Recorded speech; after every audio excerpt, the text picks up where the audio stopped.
1661 membayar utang ucapan terima kasih. Nama, Pendeta Gila Penulis, Gu Zhenren.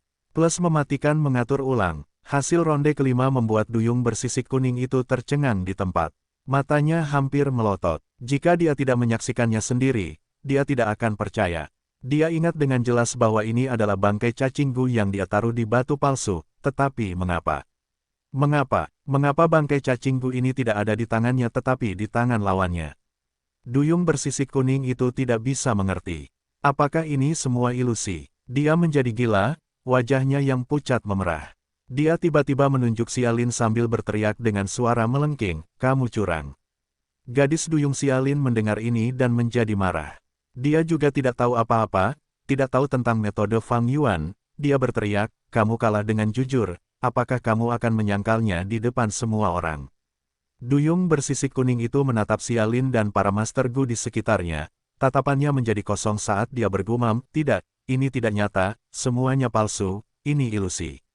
Dia tersandung dan ingin lari dari kenyataan yang kejam ini.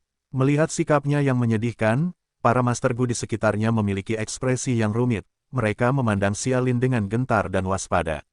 Manusia duyung bersisik kuning itu hampir hancur mentalnya oleh Fang Yuan. Xiaolin mengejar, "Ayo bertransaksi. Kamu tidak memenangkan satu ronde pun, rumah giok emas ini milikku." Manusia duyung bersisik kuning itu menggigil seperti disambar petir. Dia berteriak sebagai tanggapan, "Tidak, ini milikku, ini fondasiku. Aku tidak akan memberikannya kepada siapapun. Jangan pernah memikirkannya. Kamu bisa memilikinya di atas mayatku. Tuan, kita bisa memaksa mereka untuk turun bersama kita." Manusia duyung yang terluka itu datang dan berkata dengan ekspresi menyeramkan.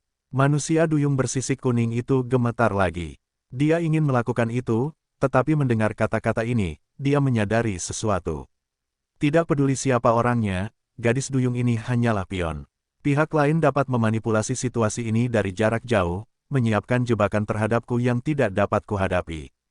Bagaimana aku bisa menghadapi seseorang yang sebesar itu? Jika aku bertarung sekarang, bukankah aku akan mencari kematian? Duyung bersisik kuning itu tidak ingin menyerahkan rumah giok emasnya, tetapi dibandingkan dengan hidupnya, yang terakhir lebih penting. Duyung bersisik kuning itu melihat sekelilingnya, nalurinya mengatakan kepadanya bahwa musuh ada di antara kerumunan ini. Dia merasa curiga pada semua orang, tetapi dia tidak dapat memastikan identitas mereka. "Aku mengakui kekalahanku, aku kalah." Tiba-tiba, dia menghentikan metodenya saat dia tergeletak di tanah seperti ikan yang sekarat, berteriak keras. Dia bersujud di tanah, mengakui, "Tidak peduli siapa kamu, aku mengakui kekalahanku, apakah itu cukup? Kamu dapat melakukan apa saja denganku, tetapi sebelum itu, dapatkah Anda memberitahu saya, kapan saya menyinggung Anda?" Semua orang menjadi riuh. Tindakan duyung bersisik kuning itu tidak terduga, beberapa orang mendengus meremehkan, beberapa merasa bahwa dia mampu menurunkan harga dirinya dan merupakan orang yang cukup tangguh. Seorang pedagang yang tidak bermoral yang telah berkuasa selama beberapa dekade tentu saja tidak sesederhana itu. Xiaolin juga tercengang, pada saat yang sama, dia merasakan kekaguman yang mendalam terhadap Tuan Chu. Dia mengerti dengan jelas bahwa ini semua karena Tuan Chu. Tanpa bimbingannya, Xiaolin akan berada dalam masalah yang lebih dalam daripada duyung bersisik kuning itu. Tetapi melihat duyung bersisik kuning yang bersujud, Xiaolin merasa gembira dan juga lega. Sudah waktunya. Fang Yuan tersenyum, membimbing Xiaolin. Xiaolin berbicara kepada duyung bersisik kuning itu, "Apakah kamu tahu mengapa kamu kalah?" Melihatnya berbicara, kerumunan itu terdiam. Duyung bersisik kuning itu mengangkat kepalanya, menatap Xiaolin, "Aku tidak tahu, tolong beritahu aku. Karena seseorang ingin kamu kalah." Xiaolin menyatakan fakta yang jelas. Jantung duyung bersisik kuning itu berdebar kencang, dia menundukkan kepalanya, "Saya mengerti, saya mengerti." Xiaolin menambahkan, "Apakah kamu ingin rumah giok emas ini kembali?" "Apa?" Duyung bersisik kuning itu tercengang, "Apa maksudnya?" Tentu saja dia menginginkannya kembali, tetapi dia tidak tahu tentang pihak lain. Apa maksud mereka dengan itu? Apakah mereka mempermainkannya atau memiliki motif tersembunyi? Xiaolin melanjutkan, "Saya punya syarat sebelum saya mengembalikannya kepada Anda." Duyung bersisik kuning itu mulai bersujud, "Nona yang terhormat, tolong beritahu saya." Xialin menatap duyung bersisik kuning itu sambil berkata perlahan, alasan mengapa kamu berakhir seperti ini adalah hanya karena makanan penutup, kamu telah melakukan terlalu banyak dosa. Mulai sekarang, kamu harus melakukan tindakan kebaikan, melakukan perbuatan baik dan membuka lembaran baru, saya akan melepaskanmu dan mengembalikan rumah giok emas ini. Namun ingatlah, jika kau kembali pada kebiasaan lamamu, lain kali kita tidak hanya akan mengambil rumah giok emas ini. Begitu dia mengatakan itu, semua Master Gu menunjukkan ekspresi bingung. Setelah begitu banyak bicara, Xialin dan pendukungnya benar-benar memiliki niat seperti itu. Mereka mempromosikan kebaikan, ini bukan hal yang umum. Duyung bersisik kuning itu juga terkejut tetapi dia tidak berani menunjukkan apapun di permukaan, dia dengan cepat berterima kasih padanya dengan sungguh-sungguh, aku akan berubah, aku pasti akan membuka lembaran baru. Wanita terhormat, kau adalah dermawan dalam hidupku, kau mengubah caraku. Kau seperti seorang wanita suci yang membimbing orang menuju kebaikan dan menjauhi kejahatan. Aku salah, aku benar-benar salah, terima kasih, wanita suci, karena telah memberiku kesempatan ini. Mulai sekarang, aku akan menjadi orang baik dan mendedikasikan hidupku untuk melakukan perbuatan baik. Duyung bersisik kuning itu menundukkan kepalanya dan meminta maaf dengan tulus, dia seperti anak yang menyedihkan.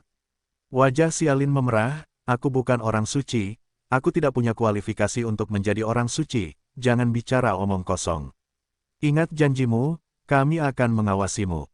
Jika kami tahu atau ada yang melaporkanmu di masa depan, kau akan menyesalinya. Setelah berkata demikian, Xialin berbalik dan pergi. Para Gu Master di sekitarnya meninggalkan jalan untuknya. Xialin baru saja meninggalkan rumah giok emas ketika dia tiba-tiba menghilang tanpa jejak. Pada saat berikutnya, dia muncul di tepi pulau melalui teleportasi Fang Yuan. Di sini aman, kau bisa kembali sekarang. Fang Yuan tidak muncul, dia hanya mengirimkan suaranya. Tuan Chu, kau menyelamatkanku lagi, bagaimana aku bisa membalasmu? Xialin berseru dalam benaknya, Tuan Chu. Tuan Chu, kita akan bertemu lagi jika memang ditakdirkan. Fang Yuan berkata sambil tersenyum, kenangan muncul di benaknya lagi. Di pantai, Fang Yuan mengejar Xie Hanmo dan yang lainnya yang pergi, tunggu sebentar. Xie Hanmo dan yang lainnya berhenti berjalan, sementara kedua pengawal itu menatap Fang Yuan dengan jengkel. Nak, berhentilah mengikuti kami. Jika kau ingin membalas budi, kau harus menjauh dari kami. Tahukah kau bahwa saintes bisa saja tetap bersembunyi kali ini, tetapi untuk menyelamatkanmu, dia muncul. Sekarang, kami gagal menemukan bukti apapun dan bahkan membuat pihak lain waspada. Aku tahu, Fang Yuan terengah-engah. Kau tidak tahu apa-apa. Pengawal bersisik biru itu memutar matanya. Fang Yuan terkekeh, mengangkat kepalanya dan menatap Xie Hanmo dan para pengawal. Aku terlalu gegabah, tetapi setelah itu, aku mengerti sekarang. Kau adalah saintes generasi sekarang dari Istana Kekaisaran Merman. Kau datang ke sini untuk menemukan bukti korupsi suku Frostide. Aku dapat membantumu dalam masalah ini.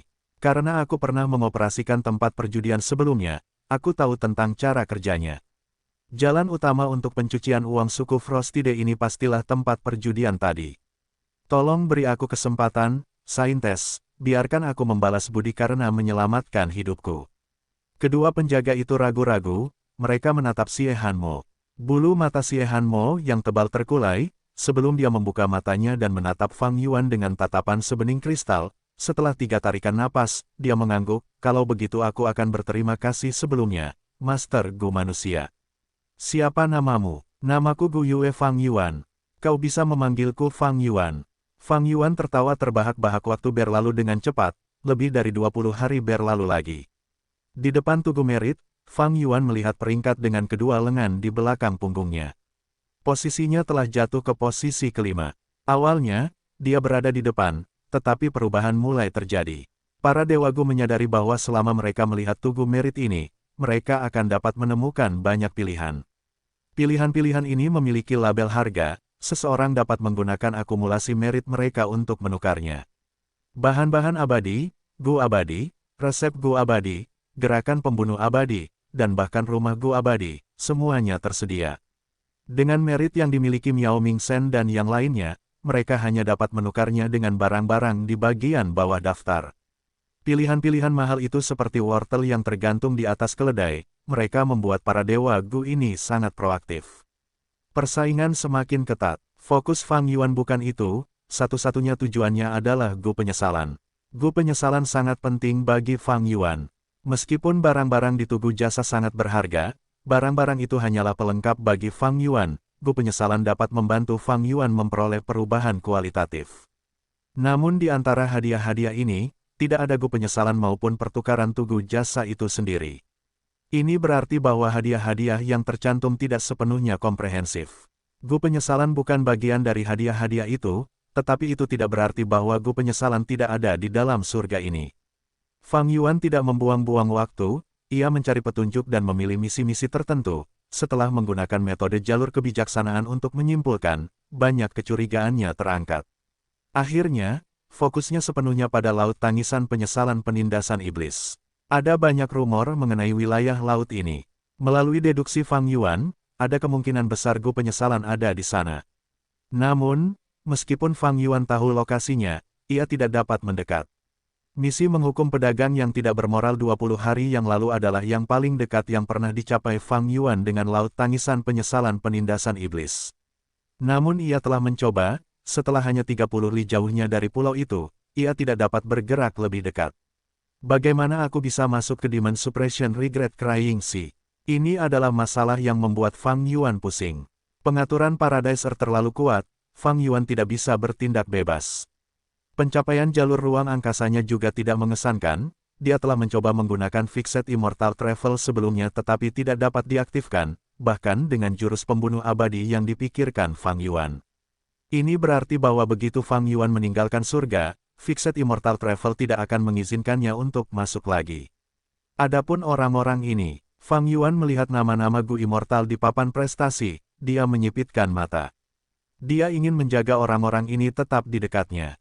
Di satu sisi, membunuh para dewa Gu di surga ini berisiko. Di sisi lain, para dewa Gu ini sekarang mendapatkan pahala dan penghargaan, mereka seperti ternak yang digemukkan. Fang Yuan bisa membantai mereka saat semua orang keluar, itu akan memberinya manfaat yang jauh lebih besar. Jadi, Fang Yuan tidak hanya tidak menyakiti mereka, dia bahkan membantu mereka dengan informasi yang lebih rinci. Miao Mingsen dan yang lainnya bersaing lebih ketat.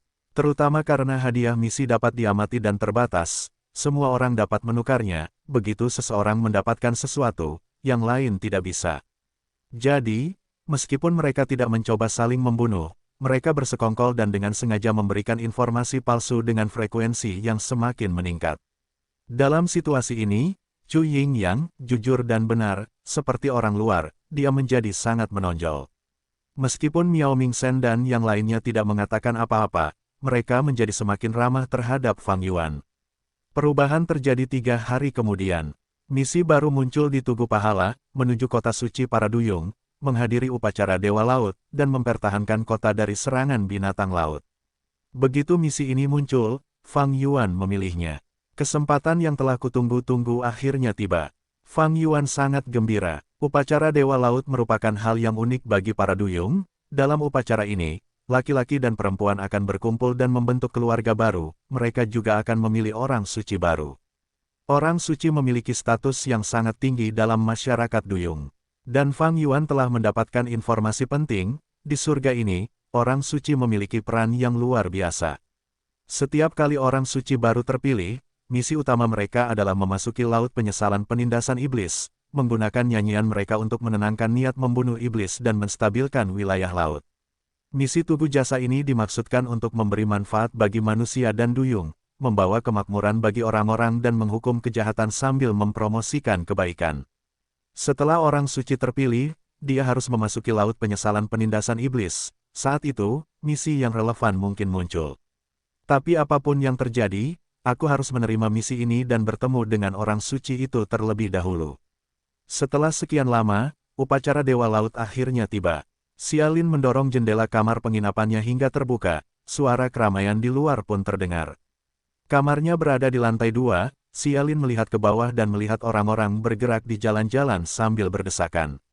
Berbagai macam bendera berkibar, ada toko-toko sementara yang menjual gu, makanan ringan, dan bahkan tempat perjudian, semua bisnis berjalan dengan baik.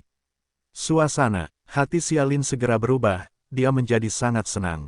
Tiba-tiba, dengan suara pelan, sebuah mutiara mendarat di bingkai jendela Xialin. Xialin tertegun sejenak sebelum wajahnya memerah dengan cepat. Mutiara memiliki arti khusus dalam upacara Dewa Laut, itu berarti lamaran. Jika seseorang melemparkan mutiara kepada Xialin, itu berarti mereka menyukainya dan ingin menikahinya. Siapa itu? Xialin tidak berani mengambil mutiara itu karena tindakan itu memiliki makna yang dalam di baliknya. Dia menunduk dan melihat puluhan pria sedang melihat ke arahnya, melemparkan mutiara di tangan mereka. Suyi, Suyi, aku mencintaimu. Terimalah cintaku, Suyi. Para pria melemparkan mutiara mereka sambil berteriak. Hei Nona, seseorang memanggil Xialin. Xialin mengalihkan pandangannya ke arah seorang pemuda di jalan. Dia adalah seorang duyung dengan pakaian compang camping, dia jelas miskin. Pemuda duyung itu memerah. Ketika dia berkata, Nona, saya melemparkan mutiara itu kepada Anda, saya tidak memiliki kekuatan yang cukup, saya tidak dapat melemparkannya cukup tinggi, bisakah Anda melemparkannya kembali kepada saya? Xialin langsung mengerti, pemuda ini ingin melemparkan mutiaranya ke Suyi tetapi karena terlalu lemah, mutiara itu malah jatuh ke Xialin. Nona Suyi benar-benar wanita cantik yang terkenal, pesonanya terlalu hebat, baik anak muda maupun pria dewasa, mereka semua jatuh cinta padanya. Xialin mengembuskan napas perlahan, kemudian, ombak memercik saat mutiara itu terangkat dari tanah, jatuh ke tangan pemuda itu. Terima kasih, terima kasih. Pemuda itu sangat gembira, dia melemparkan mutiara itu dengan sekuat tenaga. Mutiara itu semakin tinggi dan tinggi, sekarang sudah berada di arah yang benar, tetapi Suyi mengerutkan kening saat dia menutup jendelanya.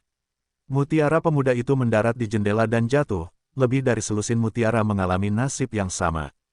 Tetapi mutiara-mutiara ini berbeda, mereka besar dan berkilau, mereka tidak biasa. Di jalan, para pria tidak bubar setelah ini, mereka semakin bersemangat, semakin banyak orang datang ke daerah Suyi dan ingin melihat wajah cantiknya. Beberapa masih memiliki harapan dan ingin melempar mutiara mereka, lagi pula, bagaimana jika mereka beruntung? Sekelompok orang biasa yang tidak punya hal yang lebih baik untuk dilakukan. Suyi mengerutkan kening, awan merah muda menutupi ekornya saat dia melayang turun. Dia memiliki kecantikan dan kesombongan yang luar biasa di wajahnya, tetapi bagian yang paling menarik adalah sisiknya yang seputih salju. Sisik duyung bervariasi dalam berbagai warna, sisik putih sangat langka, itu dianggap sebagai warna paling murni dan sangat diidolakan dalam masyarakat duyung. Dua pengasuh putri duyung mengikutinya sambil bergumam. Orang-orang ini harus melihat diri mereka sendiri di cermin, mereka ingin menjadi suami Nona Suyi. Benar-benar menggelikan, Nona Suyi adalah kontestan untuk posisi wanita suci, dia tidak akan menerima mutiara pria manapun. Wanita suci duyung itu murni dan tanpa celah, begitu dia mendapatkan jabatan itu, dia tidak akan bisa menikah seumur hidup, dia harus menjaga keperawanannya. Xialin keluar dari kamarnya, menundukkan kepalanya, kakak Suyi.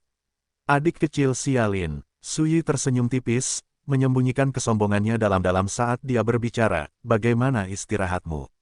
Sudahkah kamu memikirkannya? Terima kasih atas keramah tamahannya, saat ini, semua penginapan sudah dipesan penuh, tanpamu, aku tidak akan punya tempat untuk beristirahat. Xialin segera mengucapkan terima kasih. Seorang pengasuh putri duyung tersenyum, sudah takdir bahwa kamu bertemu dengan nona kami. Di lautan luas ini, pertemuan dua duyung tidaklah mudah, kalian berdua ditakdirkan untuk bertemu. Aku akan mengatakan ini terus terang, putri duyung biasa akan mati untuk berkenalan dengan nona kami.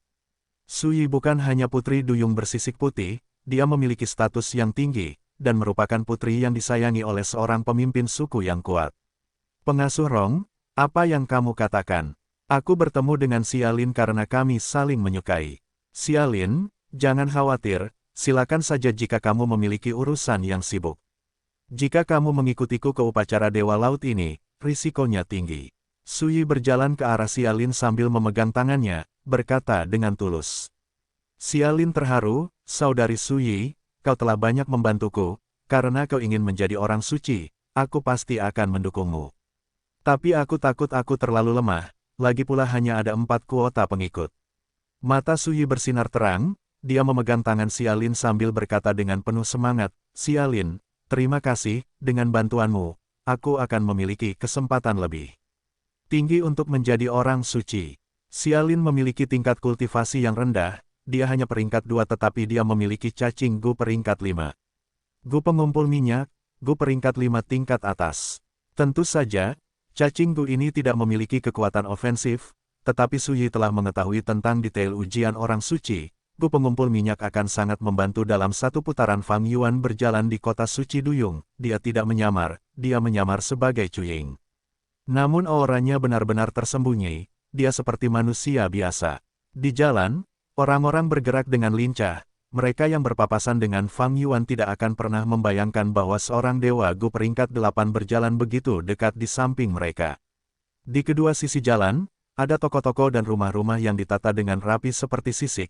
Rumah-rumah Duyung memiliki gaya yang unik, sebagian besar berdesain kerang atau keong. Sebagian besar berupa kerang dan keong besar, atau cangkang kepiting dan kura-kura raksasa yang dimodifikasi. Ada juga beberapa rumah Gu yang merupakan simbol kekayaan dan otoritas. Mereka memiliki properti pertahanan yang hebat. Selain tanah milik pribadi, rumah-rumah Gu yang digunakan sebagai toko juga berkembang pesat dengan bisnis. Saat dia berjalan, orang-orang yang berjalan di depan Fang Yuan mulai menjauh, mereka bersorak keras. Berjalan lebih dekat untuk melihat, Fang Yuan melihat bahwa seorang putri Duyung sedang menerima mutiara giok dari seorang guru Gu laki-laki dengan mata berkaca-kaca. Mutiara ini cukup langka, seperti giok bercahaya dan berbentuk seperti bola mata. Ini bukanlah sesuatu yang berharga di mata para ahli, sedangkan bagi Fang Yuan, itu adalah material fana yang tidak berguna baginya. Namun, mutiara ini dimiliki oleh Master Gu pria peringkat 2, tidak mudah baginya untuk mendapatkan mutiara mata giok material Gu peringkat 4 ini. Putri Duyung mungkin telah memperhatikan perasaannya, dia menerima mutiara mata giok di depan umum karena itu menandakan penerimaannya atas cintanya. Selanjutnya, Putri Duyung memasukkan mutiara ke dalam mulutnya, semua orang mulai bersorak dan berteriak, pasangan itu mulai tersipu dan memerah. Tindakan ini tidak sesederhana itu berarti dia telah menerima lamaran Master Gu muda. Surga ini tidak membeda-bedakan ras, Duyung dan manusia dapat dengan bebas jatuh cinta dan memiliki anak tanpa halangan. Namun, di 5 wilayah, Duyung dan manusia dilarang untuk berkumpul, mereka tidak hanya akan patah semangat, anak-anak mereka juga akan dikucilkan oleh kedua belah pihak atau bahkan dibunuh.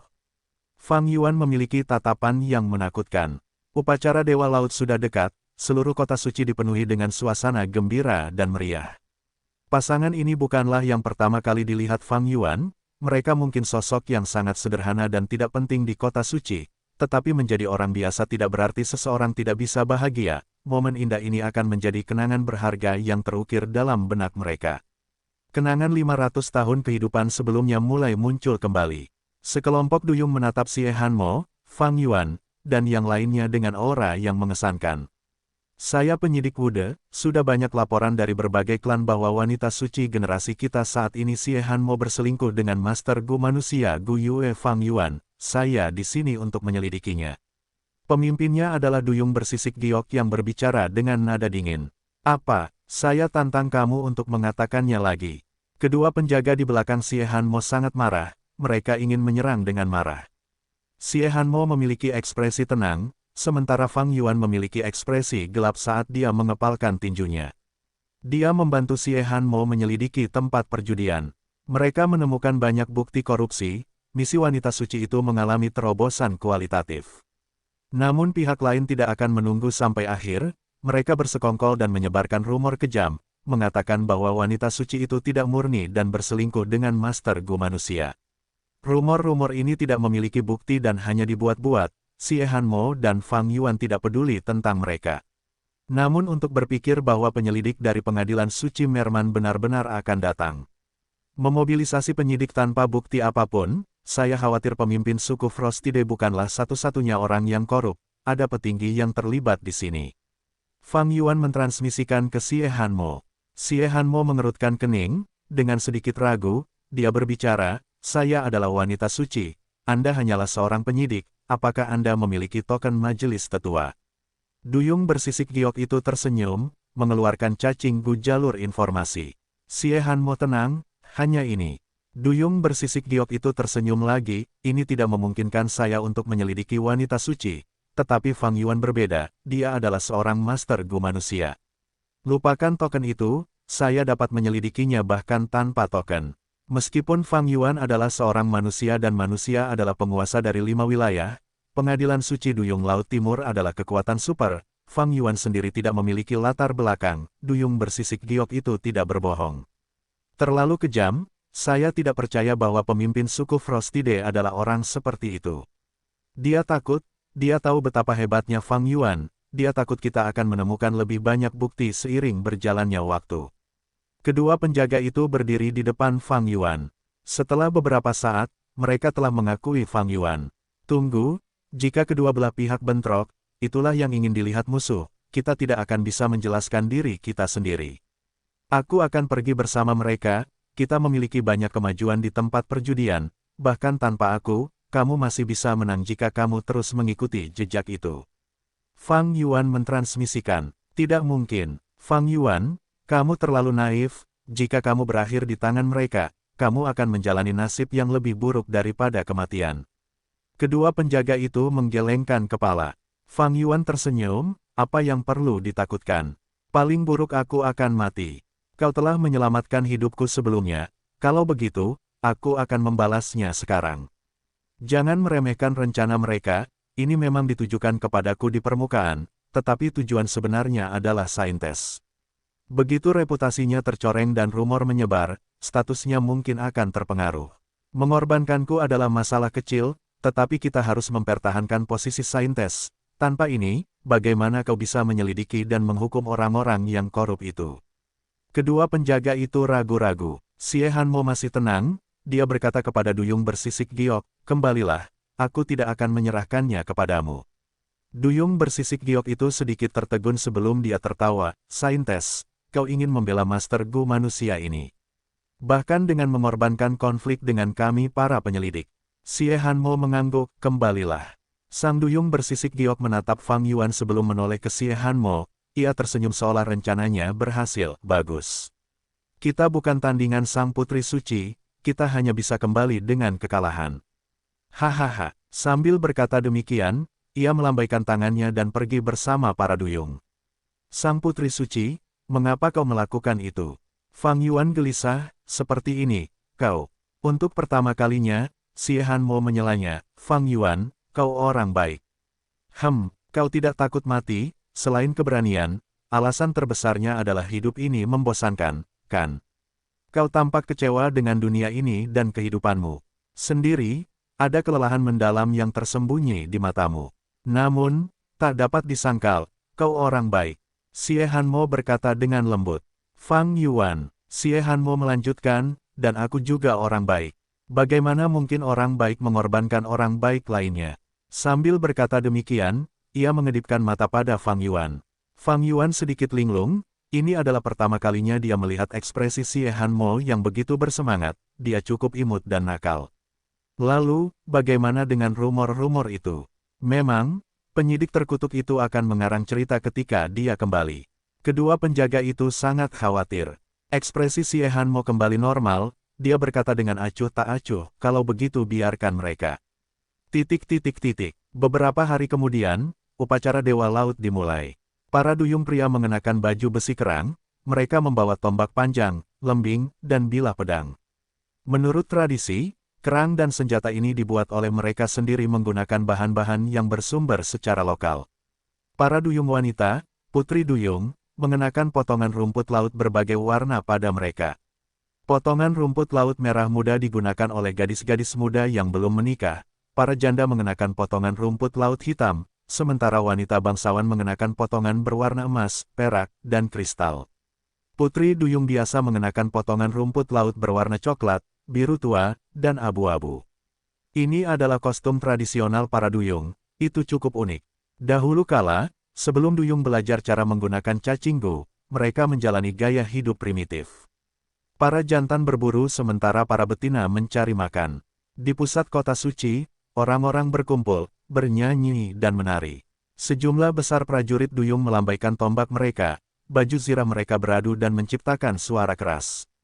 Potongan rumput laut putri duyung itu seperti pita pelangi yang berkibar di air, mereka melambai seirama dengan nyanyian, tidak mengalami kelelahan. Momen ini disediakan untuk para duyung, semua Master Gu manusia sedang menonton di luar. Nyanyian dan tarian berlangsung selama berjam-jam, para duyung, baik pria maupun wanita, terus berjalan keluar dari area itu dengan baju zirah yang hancur atau tubuh yang lelah. Secara bertahap, beberapa gadis duyung muncul, mereka adalah kontestan untuk kompetisi orang suci tahun ini. Namun yang mengejutkan Fang Yuan adalah bahwa dari 9 pesaing, tidak semuanya memiliki sisik putih. Sepertinya di surga ini, bukan hanya putri duyung bersisik putih yang dapat bersaing untuk posisi orang suci, putri duyung dengan warna sisik yang berbeda juga dapat bersaing.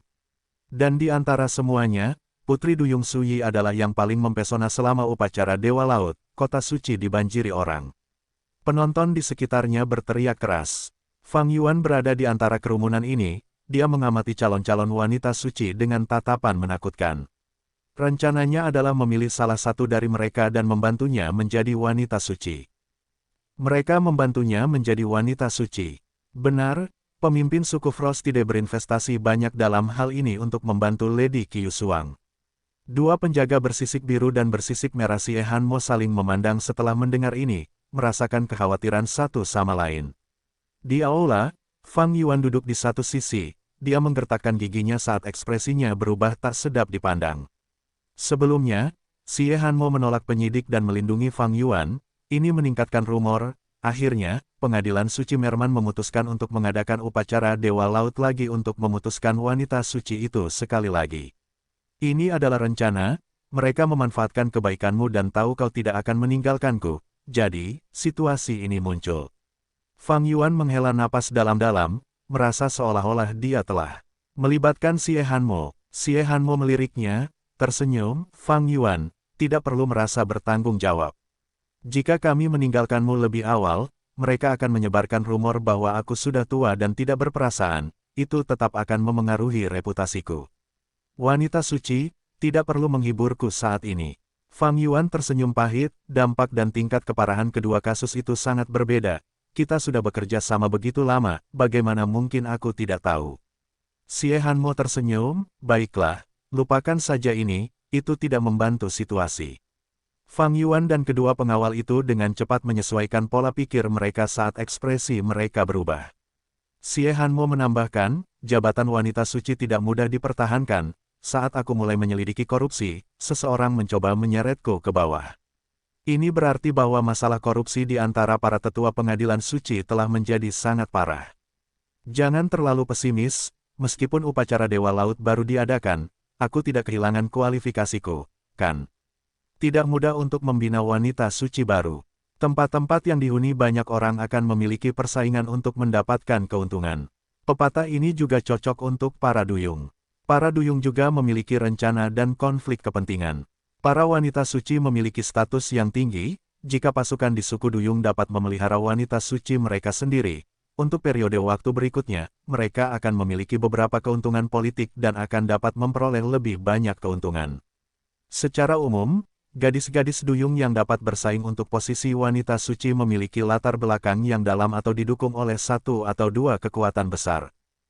Di kota suci bawah air, nyanyian itu berangsur-angsur berhenti, karena suara drum yang intens dapat terdengar. Di alun-alun, hanya tersisa beberapa gadis putri duyung, mereka menari tanpa menunjukkan rasa lelah, mereka sangat bertekad untuk menjadi orang suci. Fang Yuan berdiri di luar alun-alun, melihat ke dalam, ketujuh gadis putri duyung ini semuanya cantik, beberapa mempesona, beberapa muda, beberapa imut, dan beberapa anggun.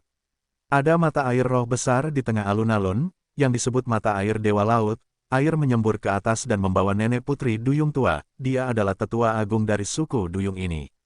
Tetua agung itu menatap ketujuh gadis putri duyung itu sambil mengangguk, berkata, putaran pertama ujian orang suci, jarum emas dalam minyak hitam. Mengatakan demikian, lebih dari 10 Master Gu jalur kekuatan membawa tong-tong besar ke dalam alun-alun. Buk buk buk, setelah meletakkan tong-tong itu dengan suara keras, masing-masing gadis putri duyung memiliki satu di depan mereka. Tong-tong itu lebih besar dari tubuh mereka beberapa kali lipat, mereka hanya bisa melihat bagian dalamnya setelah melayang ke atas. Tong-tong itu diisi dengan minyak hitam pekat, ujian pertama adalah menemukan jarum emas kecil dalam waktu yang ditentukan. Saya meminta pengikut saya untuk naik ke panggung. Putri duyung bersisik putih Suyi menatap tong air besar itu sambil berkata dengan tenang. Disetujui. Tetua agung itu menatap Suyi dalam-dalam. Jangan gugup, jangan gugup. Xialin terus menyemangati dirinya sendiri sambil berjalan ke alun-alun sambil merasa tidak nyaman. Apa yang terjadi? Nona Suyi yang agung memiliki seorang Gu Master tingkat 2 sebagai pengikutnya. Tenanglah, keputusan Suyi berarti putri duyung ini lebih dari yang terlihat. Semua orang berbicara di antara mereka sendiri. Itu dia. Fang Yuan melihat Xialin dan alisnya terangkat, dia tidak menyangka gadis ini akan menjadi pengikut kandidat wanita suci yang paling disukai. Kumpulkan minyak Gu. Xialin melayang ke tong air dan menggunakan cacing Gu tingkat 5 ini.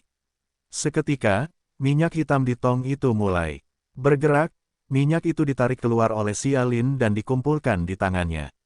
Kerumunan menjadi riuh. Aura Gu tingkat 5, dia jelas seorang Master Gu tingkat 2, tetapi dia bisa menggunakan Gu tingkat 5. Apakah aku salah lihat? Aku mengerti, ini pasti Gu pengumpul minyak tingkat 5 yang menjadi topik hangat akhir-akhir ini.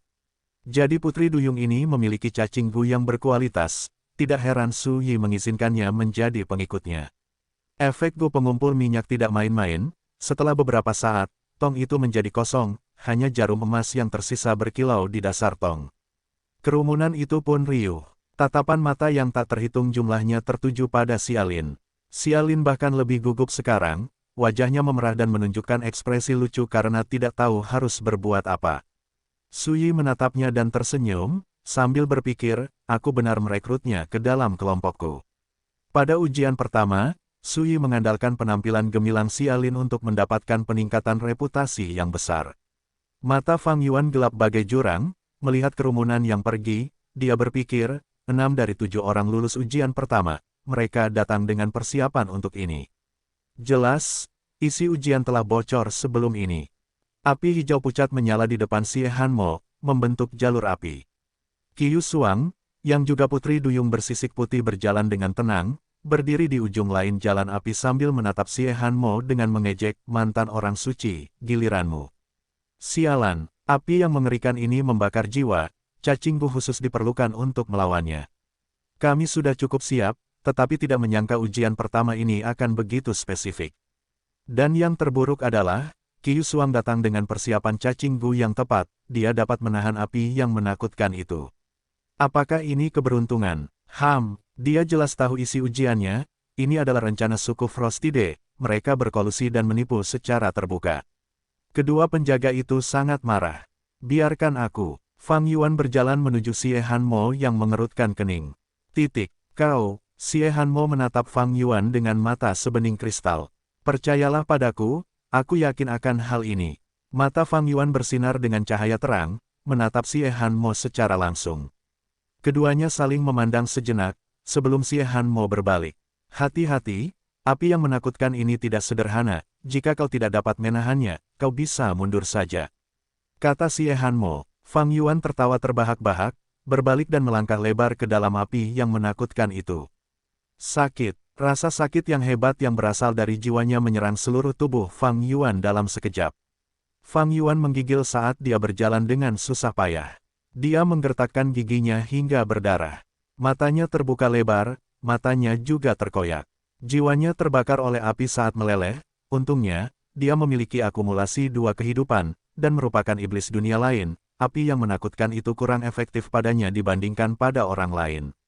Dia tidak akan menyerah di tengah jalan, karena dia tahu bahwa dengan menggantikan Xie Hanmo, jika dia gagal, Xie Hanmo juga akan gagal. Ketika dia akhirnya berjalan melalui jalan api yang menakutkan, semua orang menjadi liar, tatapan terkejut yang tak terhitung jumlahnya tertuju padanya. Banyak duyung tergerak. Fang Yuan mencoba tersenyum tetapi pada saat berikutnya, dia pingsan. Tetapi tepat ketika dia akan mendarat di tanah, Xie Hanmo datang dan memeluknya. Jangan khawatir, aku tidak akan menyia-nyiakan usahamu. Xie Hanmo menatap Fang Yuan dalam-dalam sebelum berbalik untuk melihat Qiu Xuang. Untuk pertama kalinya, matanya yang lembut menampakkan cahaya dingin dan tajam. Berkat usaha putus asa Fang Yuan, Xie Hanmo berhasil melewati jebakan sulit yang dipasang khusus. Untuknya, ujian kedua, ketiga, dan keempat. Dia tampil dengan sempurna, pesaing lainnya segera kalah, Akhirnya, hanya Putri Duyung Qiu Xuang yang tersisa. Sepertinya Nona Xie Hanmo kemungkinan besar akan mempertahankan posisinya sebagai orang suci. Di luar alun-alun, Fang Yuan masih pucat saat dia duduk dengan lemah, menunjukkan kegembiraan di wajahnya. Itu semua berkatmu, Fang Yuan. Tanpa penampilanmu di babak pertama, kita tidak akan sampai sejauh ini. Hahaha, kamu berhasil melewati jalan api, itu mengejutkan semua orang. Beberapa hari kemudian, kamu bangun. Tahukah kamu bahwa berita tentang keselamatanmu mengejutkan banyak duyung di kota suci? Kedua penjaga itu tertawa terbahak-bahak. Fang Yuan menghentikan ekspresi gembiranya saat dia berkata, hati-hati, situasinya menguntungkan kita, pihak lain tidak akan tinggal diam. Fang Yuan telah menduga pemimpin suku Frost tidak akan bertindak, tetapi dia tidak menyangka itu akan begitu kejam. Di dalam rumah, pengawal bersisik merah berlutut di tanah, wajahnya merah, Nona. Tolong biarkan aku bertarung, aku harus menyelesaikan tuduhan dan penghinaan yang telah mereka berikan kepadaku. Bagaimana mungkin aku bisa menindas seorang janda? Xie Hanmo menghela napas, bangunlah, aku mengenalmu dengan baik, tetapi ini jelas merupakan rencana musuh. Jika kau menyerang seperti ini, rencana mereka akan berhasil. Pengawal bersisik biru khawatir, ini bukan janda biasa, dia adalah Bu Sulian, istri dari mantan tetua ketiga pengadilan suci. Mereka terlalu kejam, penyidik akan segera datang untuk menangkapnya untuk diadili. Jika demikian, dia tidak akan dapat mengikuti ujian, kekuatan kita akan sangat menurun. Fang Yuan menambahkan, istri dari mantan tetua ketiga pengadilan suci ini rela mengorbankan reputasinya untuk menuduhnya. Dia pasti memiliki hubungan dekat dengan pemimpin suku Frostide, korupsi ini sangat parah, kalau tidak, dia tidak perlu bertindak sendiri. Karena mereka memasang jebakan ini, mereka pasti sudah sangat siap, jika kita mencoba menjernihkan situasi, kita akan jatuh ke dalam rencana mereka. Kita hanya bisa mengikuti ini dan mencari jalan keluar. Bagaimana kita melakukannya? Sangat sederhana, aku akan disalahkan. Fang Yuan berkata dengan jelas. Kedua penjaga menatap dengan mata terbuka lebar saat mereka menatap Fang Yuan. Tidak mungkin, Xie Hanmo langsung menolak ini, meskipun Xie Hanmo mengerti bahwa jika Fang Yuan yang disalahkan, situasinya akan terselesaikan, dia tetap menolaknya tanpa ragu. Namun, dengan cara ini, Xie Hanmo dan yang lainnya akan berada dalam posisi pasif. Titik balik terjadi 3 hari kemudian, Xie Hanmo menerima beberapa informasi. Xie Hanmo melihat informasi itu sambil tertegun sebelum mendesah, Qiu Xuang tidak lagi murni. Dia memberikan informasi itu kepada pengawalnya dan Fang Yuan untuk dilihat. Setelah melihatnya, ekspresi mereka berubah.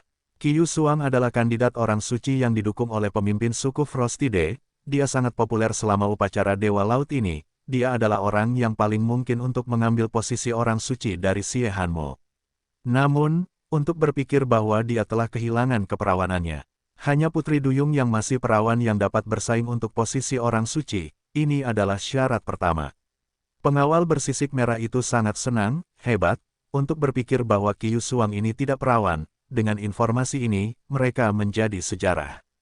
Penjaga bersisik biru itu sangat tenang, upacara Dewa Laut adalah upacara terpenting suku kita, upacara itu selalu diperiksa dengan ketat, bagaimana Qiu Xuang bisa lolos dari pemeriksaan. Kecuali kalau korupsi suku kita sudah meluas ke pendeta. Kalau begitu situasinya terlalu parah. Fang Yuan mengerutkan kening, kita perlu mengingat sesuatu, jika kita mengumumkan ini sekarang, semua orang mungkin berpikir bahwa kita mencoba melindungi sisik merah dan ini hanya tuduhan kita. Seberapa dapat dipercaya informasinya? Jika ini bagian dari rencana mereka, kita akan mendapat masalah. Xie Hanmo menggelengkan kepalanya, ini pasti dapat dipercaya. Qiu Xuang didukung oleh pemimpin suku Frostide, kita didukung oleh tetua agung, ini diberikan kepadaku olehnya. Meskipun kita tidak punya bukti, aku yakin bahwa selama kita memeriksa latar belakang Qiu Xuang, kita akan dapat mengetahui apakah dia masih perawan dengan bertanya kepada pendeta lain. Fang Yuan sekarang mengerti bahwa Xie Hanmo dapat menjadi orang suci karena dia didukung oleh tetua agung dari pengadilan suci Merman. Di antara semua orang yang lebih tinggi, tetua agung adalah yang paling adil dan paling lunak, dia memiliki otoritas yang besar. Tetapi karena dia terlalu lunak, semua orang menjadi rusak, dukungannya terhadap Xie Hanmo juga merupakan upaya untuk memperbaiki kesalahannya. Segala sesuatu yang terjadi selanjutnya berjalan seperti yang diprediksi Xie Hanmo. Setelah Qiu Xuang dilaporkan, dia diselidiki dan ceritanya terungkap, dia benar-benar kehilangan keperawanannya. Informasi ini terlalu mengejutkan, pengadilan suci Merman tidak dapat merahasiakannya. Saat berita menyebar, seluruh kota suci menjadi geger, banyak sekali Master Gu yang terkesiap. Ini mungkin skandal terbesar di pengadilan suci Merman kita selama 1000 tahun terakhir. Qiu Xuang benar-benar tidak sopan, penghinaan seperti itu terhadap Dewa Laut, dia harus dihukum. Membunuhnya tidak akan meredakan amarah kita. Kemarahan tidak hanya ada di rakyat jelata, para petinggi pengadilan suci Duyung juga marah, hukuman terhadap Qiu Xuang segera diputuskan. Beberapa hari kemudian, kepala Qiu Xuang jatuh dari kepalanya dan jatuh ke tanah, dia meninggal. Bam! Sebuah cangkir berkualitas tinggi dibanting ke tanah oleh pemimpin suku Frostide, cangkir itu pecah berkeping-keping. Xie Hanmo, kau keterlaluan. Pemimpin suku Frostide menggeram, matanya merah. Sudah kubilang sejak lama untuk mengendalikan diri saat minum.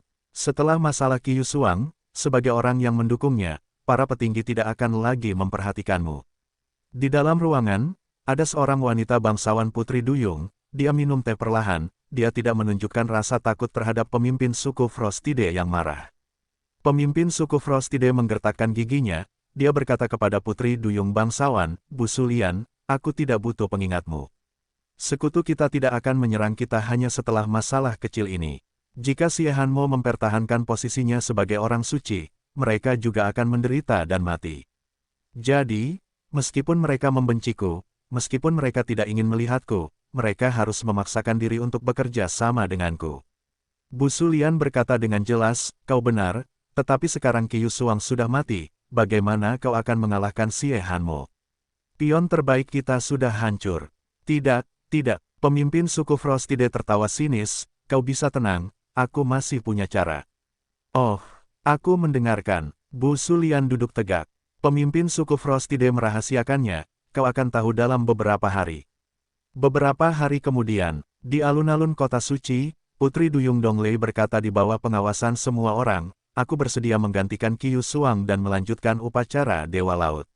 Siapa Donglei? Dia adalah salah satu pengikut Qiu Xuang. Tidak disangka pemimpin suku Frostide telah menyiapkan pion ini. Menurut aturan suku kami, saudara perempuan dapat menggantikan satu sama lain. Donglei dapat sepenuhnya menggantikan Qiu Xuang dan menghadiri upacara Dewa Laut untuk memperebutkan posisi orang suci. Semua orang berdiskusi. Asal-usul upacara Dewa Laut adalah sebuah kisah legendaris di antara para Duyung. Dalam cerita tersebut, kelompok Duyung pertama tinggal di Laut Timur, mereka menciptakan sebuah desa nelayan kecil. Suatu hari, seekor binatang laut besar menyerang pulau itu. Ia menciptakan tsunami di sekitar pulau itu, desa nelayan itu hampir hancur. Untuk menyelamatkan penduduk desa nelayan itu, Duyung Ah King berlutut di tebing dan berdoa kepada Dewa Laut. Dewa Laut mendengar doanya dan berkata, Oh Ah King, aku suka mendengar nyanyian yang indah. Jika kau dapat menyanyikan 3 lagu yang memuaskan untukku, aku akan mengusir binatang laut itu dan menenangkan laut, serta melindungi desa nelayan. Ah King sangat gembira, dia segera setuju. Dia mulai menyanyikan lagu pertama di tepi tebing, lagu itu sangat mempesona. Setelah selesai, Dewa Laut menikmati alunan lagu itu sambil menenangkan laut. Ah King menyanyikan lagu kedua, suaranya yang indah memukau Dewa Laut, rumput laut menari mengikuti nyanyiannya, udang dan ikan berkumpul di sisinya saat mereka mendengarkan. Ah King ingin menyanyikan lagu ketiga tetapi pada saat itu, dia tidak lagi memiliki kekuatan. Setelah bernyanyi selama 2 hari 2 malam, dia terlalu lelah. Setelah kembali ke rumah, dia menelepon saudara perempuannya Ahya dan menceritakan semuanya sebelum meninggal karena kelelahan. Ahya sangat kesal tetapi dia mendengarkan keinginan saudara perempuannya Ah King, dia datang ke tebing dan berkata kepada Dewa Laut, Oh Dewa Laut, aku akan menggantikan saudara perempuanku dan menyanyikan lagu ketiga untukmu. Dewa Laut berkata, silakan. Ahya mulai bernyanyi, suaranya dipenuhi dengan penderitaan dan kesengsaraan, tetapi juga tekad yang kuat. Setelah selesai, Dewa Laut merasa senang dan binatang laut itu pergi, desa nelayan itu aman sekali lagi. Ketika memilih orang suci, para Duyung akan menyiapkan banyak ujian selama upacara Dewa Laut. Ujian-ujian ini memiliki isi yang bervariasi, tetapi babak final akan selalu sama, sejak dimulainya sejarah upacara tersebut. Itu adalah kompetisi menyanyi di antara para putri duyung. Mereka akan naik ke panggung dan bernyanyi di rumah Gu yang dibuat khusus seperti altar. Setiap orang akan bernyanyi 3 kali, dari hasilnya, mereka akan memilih 1 orang suci. Semua ujian sebelum ini hanyalah babak eliminasi. Jika selama upacara Dewa Laut, semua kontestan tereliminasi, maka posisi orang suci akan tetap kosong.